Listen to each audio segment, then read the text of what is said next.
So continue. C, to distance himself far from the object of his sin.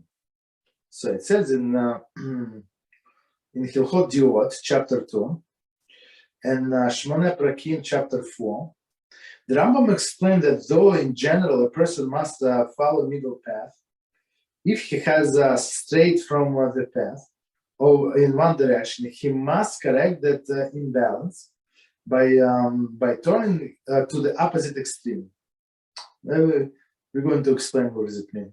Similarly, in this instance, Baal Teshuvah must place a great distance between him and those influences which tempt him to sin. So basically, as we are talking in a Hilchot, so it's proper to go in the middle path, right? But if he had a problem and he went to one extreme, so now that they say the middle path for him is not going to work. So he has to go a little over the middle path to another extreme, right? Especially if he had this problem with this area of the sin, so he has to stay away and build himself barriers and basically do not be there. Okay, 1 second. So distance himself far from the object of the sin. 28. This is the further extension of the quality of changing one's behavior mentioned in Rosh Hashanah. Okay. So D, next one. To change his name. So let's see, 39, sorry. Commentary said, Yerushalayim Talmud, Ta'anit 2:1, said that 3 things ran the evil decree, and does not mention changing one name or changing one place. For these 2 are merely intermediate to steer person to complete the Teshuvah. Okay, so let's try to understand. So they did not, they said 3 things.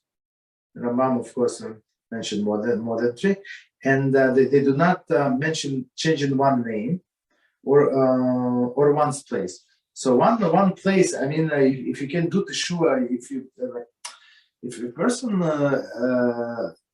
lives in a good place, in a righteous or mostly righteous community, why would he move? Where exactly he's going to move?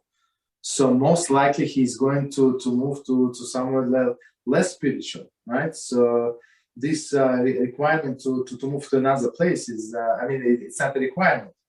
So in certain situation it would be suggested. In certain situation it's not going to be suggested, right?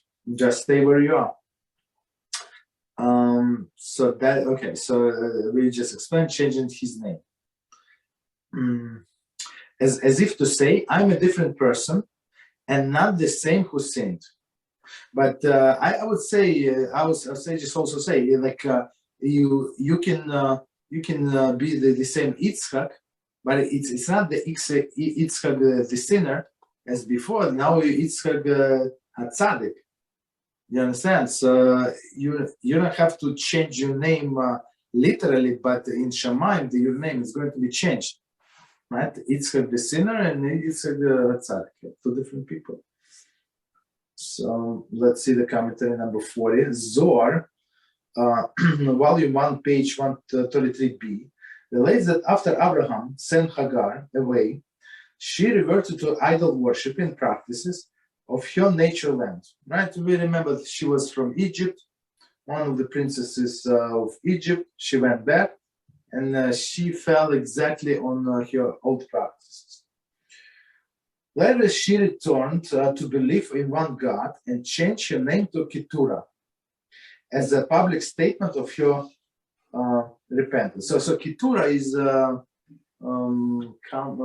comes from Ketoris, right, with that frankincense. I have a question about this. Keturah, okay, go ahead. Now you are telling us about this, but I saw on the forums that this discussion about whether or not Hagar returned to Abraham. did she return or she stayed? She did return. She did Teshuvah. So it was actually, as Rashi explained, after the Sarah passed away and he remarried, no, not remarried, and he married. Yitzchak married. So he said, "Now I'm married. It's not right for my father to be alone." So he found this Hagar wherever she was, and she did Teshuvah. I don't know, maybe she did Teshuvah before, but basically nobody invited her back before, right? But she was deep inside. She was a righteous woman, as we said. The angel came to her when she was in the desert and spoke to her. And according to some commentaries, I think it was two angels, right? So not angels do not talk to our great rabbis, right? So let's put it this way, right? But they talked to her because she was on a very high spiritual level, and Yitzchak knew that. So now she was without Ishmael, of course, right? So he brought her back, and they remarried, and her name became Keturah. So Keturah, as I said, it's pleasant because her deeds were pleasant. And many times I see it, that's from my personal observation. So the person is rebellious, the person is this and that, and it's not because his nature, right? Because there is nobody who believes in that person. There is nobody who ever talked nicely to that person, just one time in his life, right? Everybody demanded you must do this, you must do that. So some people rebel because of that. Yeah, you understand? So she was living in the house of this of Abraham. Of course, she got a little crazy with Sarah, right? That says, "I'm righteous.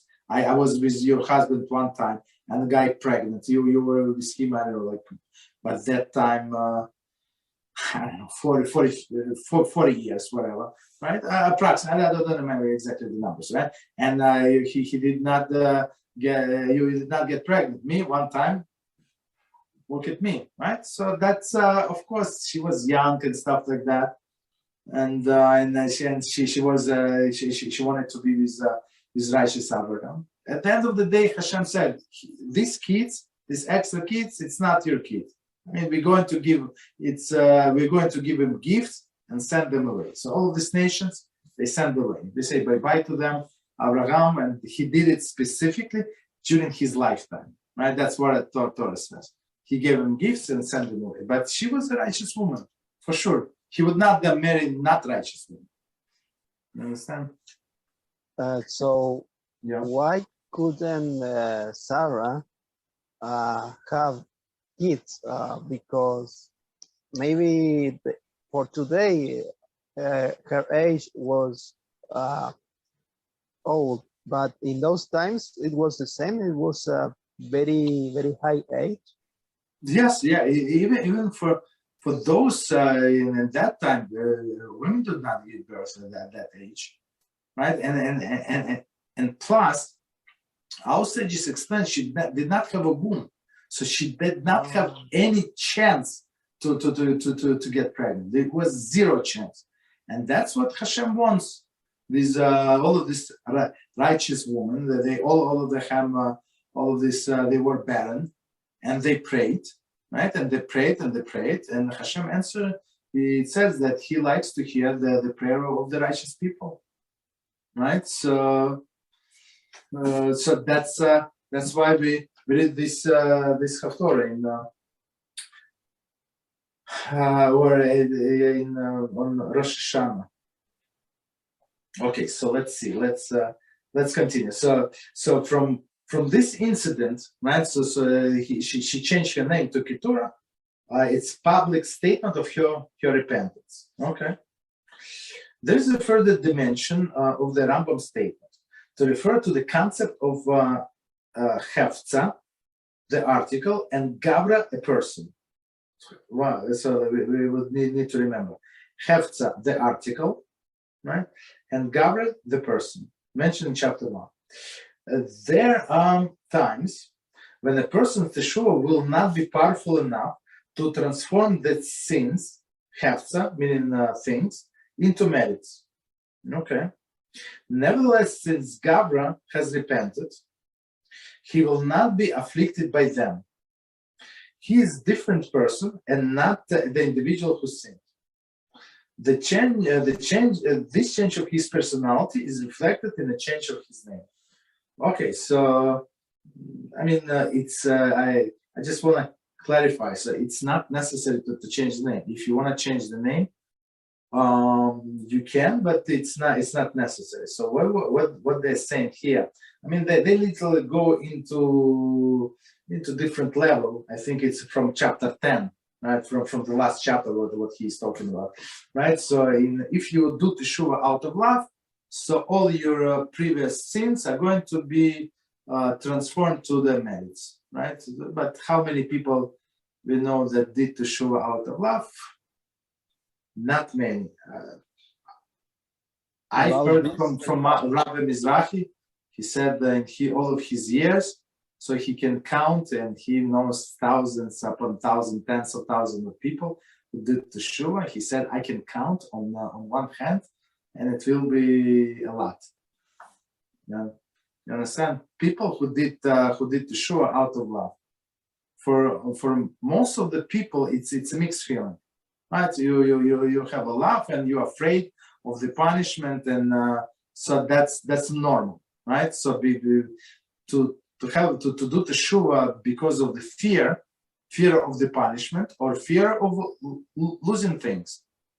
You understand that's normal. So in this case, as they say, as this commentator explained, of course these sins are not going to be transferred transformed, on the better term, transformed into the merits on one hand. On another hand, I mean, you're about teshuvah, and everything is forgiven for you, right? To you, right? So I mean, you're clean. You did not get extra because of teshuvah out of love. As Rabbi Nachman said, he said it's impossible to do, right? He said, I wish, right? Otherwise, that my Hasidim, we're talking about 250 years ago. The Rabbi Nachman said, I wish my Hasidim would do teshuvah out of fear. He said, I would be very happy. So if such a spiritual person 250 years ago said that teshuvah out of fear is very good, and I wish they do just that and keep on that way. So needless to say, we don't have to be big heroes or little heroes. So we have to know our place, right? Time and place. And if somebody do teshuvah out of fear, that's amazing. Most of the people that, not most, many people that we try to make teshuvah, they do not.